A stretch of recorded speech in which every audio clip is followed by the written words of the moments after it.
Ora, nós podemos ter o nosso processo aqui, pode ser de duas formas, em regime de urgência ou ordinário. Se o de urgência é até 5 dias, o ordinário é até 15. E esse eles colocaram como sendo ordinário. Se fosse até 5, até 15, era melhor votar todos como sendo ordinário. E votar no outro dia. Por quê? Porque o de urgência é necessário que você faça um requerimento, que 7 vereadores assinem esse requerimento, querendo que esse projeto seja de urgência, que esse requerimento, assinado pelos 7, vai para o crivo do plenário, o plenário vai votar, tem que ter 14 vereadores para aprovar. Se 14 vereadores dos 21 aprovarem, aí o projeto entra em regime de urgência. Aí vai ser votado daqui a 5 dias. É o que consta aqui. Se fosse até 5 dias e até 15, era melhor fazer nesse. Por quê? Porque nesse você apresentava um projeto sozinho, não precisava das 7 assinaturas, não precisava do requerimento e votava no outro dia. Então, para que o regime de urgência? O regime de urgência atrapalha mais, porque necessita de um requerimento, necessita da assinatura, necessita da aprovação. Tem um ritual diferente. Tem um ritual. Então, se fosse até 5 dias, até 15 dias, o de urgência só atrapalha. Era melhor o prefeito botar em regime ordinário, ou o vereador botar o projeto em regime ordinário, porque se fosse até 15 dias, entraria no outro dia. E só bastava da assinatura dele, no outro dia estava sendo votado. Agora, professor então, veja bem, o regime de urgência já diz, é de urgência. Né? Se é até 5 dias, até 15 dias, qual era melhor? Você apresentaria qual? É ordinário. O ordinário. Tem menos então, o de urgência está atrapalhando, é menos rápido que o ordinário. Então, isso não existe. Agora, veja bem, por que necessário os 5 e os 15 dias? São necessários esses prazos para que a população tome consciência que está realizando aquele projeto, para que ele se movimente, se organize, a sociedade civil organizada, venha participar para ser contra ou ser a favor, entendeu? Para que os próprios servidores acompanhem, os próprios a comissão importantíssima para discutir isso através da TV Câmara, a todos ter conhecimento, que ali leva mais tempo o projeto, 5 dias só discutindo aquele projeto, na sessão é mais rápido, a gente só tem direito a 3 minutos para discutir, entendeu? Então, esses prazos regimentais é o que fortalece a democracia. Eu vou pedir, Paulão, para que Vossa Excelência leia aqui para ver se tem até 5 dias ou até 15. Até porque, se tivesse até 5 dias, até 15 dias, eu já coloquei aqui que estaria errado, porque o ordinário seria melhor que o de urgência, que necessitaria do requerimento. Na verdade, aqui é o regimento interno, na sua seção 5, dos prazos das comissões. Artigo 52. Excetuados os casos expressamente indicados neste regimento, cada comissão, para examinar as proposições e sobre elas emitir parecer, deverá obedecer aos seguintes prazos. Inciso 1, 5 dias, quando se tratar de matéria em regime de urgência ou apreciação de veto. Inciso 2, 15 dias, quando se tratar de matéria em regime de tramitação ordinária. Então, tem até 5 dias ou até 15 dias, como falou Sua verdade, Excelência, vereador Ney Lopes Júnior. Então, porque, e até me estranha, para o parlamentar, ele tem que entender o que são esses prazos.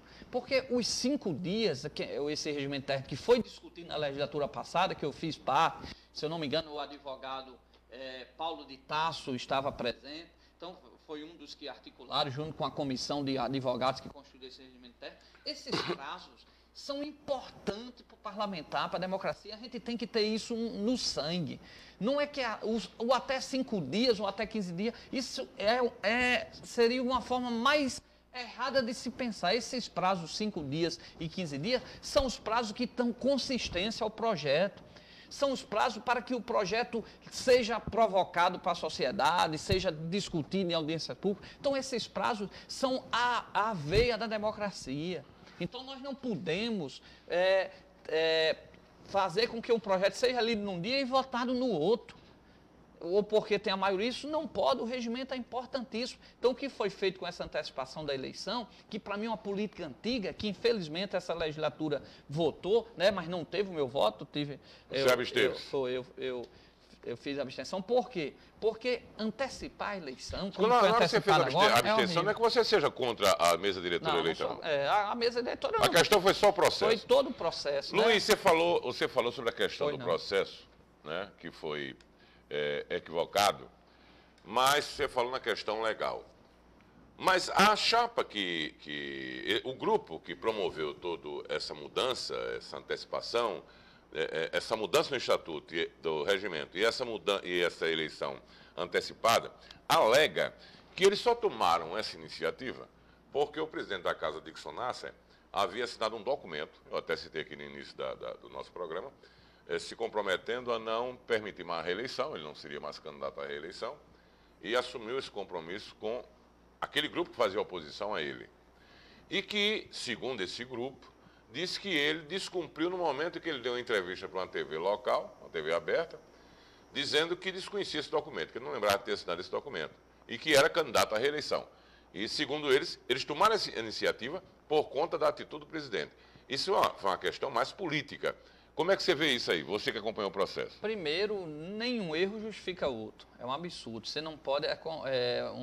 como um ditador usa alguma coisa para assumir aquela porta, né? Usa uma razão para tomar. Então, você tem que, se há erros, você tem que vencer pelos instrumentos legais. Você tem que vencer tendo o respaldo da sociedade. Você tem que sentir o que a sociedade quer. Você tem que modificar legalmente. Você tem que modificar dentro da lei para que aí sim você esteja legitimado no poder. Então, o que houve aqui no meu entendimento, que houve essa antecipação e no outro dia já houve a votação, e, inclusive eles modificaram o regimento interno e utilizaram na mesma hora, sem nem ir para a redação final, já um artigo para fazer uma eleição no outro dia. Quer dizer, na mesma hora já utilizaram, foi aprovado? Foi. Agora eu quero modificar isso e pedir um requerimento para a eleição ser amanhã. Quer dizer, na mesma hora, não foi nem publicado, nem existia isso no diário oficial, e eles já usaram um dos artigos para marcar a eleição para outro dia.